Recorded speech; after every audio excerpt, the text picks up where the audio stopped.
Hi, my name's Ken Ruesch. I served in the Vietnam War from January 1970 to December 1970. My unit was Charlie Company, second of the 1st, and I was a second lieutenant when I got to Vietnam, or a butter bar as I was known. It was inevitable. In infantry OCS, we all knew where we were going to go.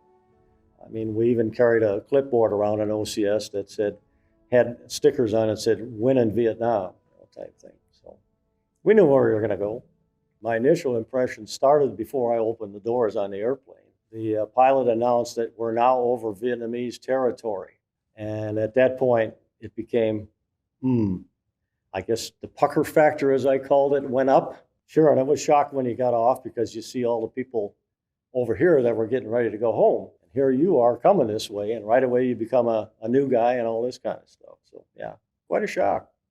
I think the most memorable one that I will never forget that's etched in my memory was March 16th, 1970. We were told to go up on a small hill for the night. We were going to set up what they called a logger position for the night. And my platoon was the lead platoon going up, so myself and one of my sergeants, and I think maybe my medic and my Kit Carson scout, went up on the hill first, and we checked around, and we said, "It's fine, it's okay, nothing wrong." So I walked back and started guiding people up the hill, and all of a sudden, it says kaboom, and a big black cloud of smoke went up. And it turned out that my platoon sergeant, Sergeant David Walden, had stepped on a bouncing Betty. He triggered that thing, and it ended up killing him initially. He wasn't dead initially. His legs, for the most part, were gone. And we asked him, "Is there anything we can do to help you?" And he says, "Yeah." He said, "Uncross my legs." So we went through the motion of, uncrossing his legs for him.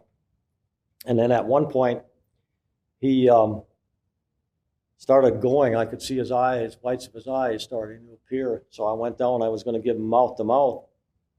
And he pushed me away with his arm, and the arm had a big bone sticking out of it, a compound fracture like this. So, and that same bouncing Betty caused an E6 to lose his leg, my Kit Carson scout to lose his leg. A little while after that, we did what you call, we fragged a hole. We threw a grenade in another trench up on the other part of the hill to try and clear it, to make sure there was no bouncing Betties, that people would step on. And all of a sudden, somebody stepped on a second one up there.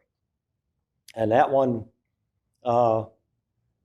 killed a young E5 commo sergeant who was probably the furthest one away from it that got hurt. And that one killed a Kit Carson scout.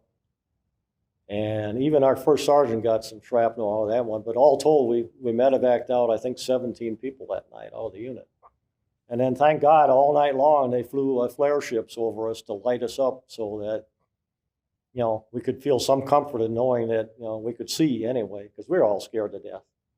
And the next morning, when we walked off the hill, we walked off single file, trying to step in the guy ahead of you's steps so that you knew you wouldn't, trigger a booby trap.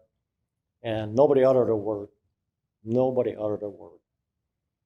The flight over there was totally quiet. You could have heard a pin drop.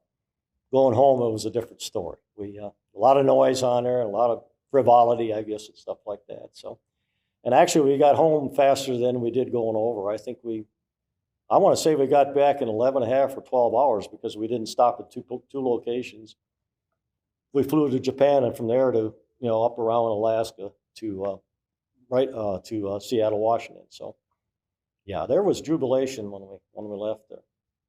Actually, I was lucky. I got to country on January 8th, and a lot of people at that time were getting a 2-week drop, being sent home 2 weeks early. And I got all excited about that. And then somebody said, "Oh, we didn't tell you, officers don't get that." So, okay, I don't get that. But it came down that I got a 2-week early drop, so I actually made it home for Christmas. And it was pretty nice because I asked my parents, I said, "What kind of present do you want on Christmas from me?" And they said, "We want your presents."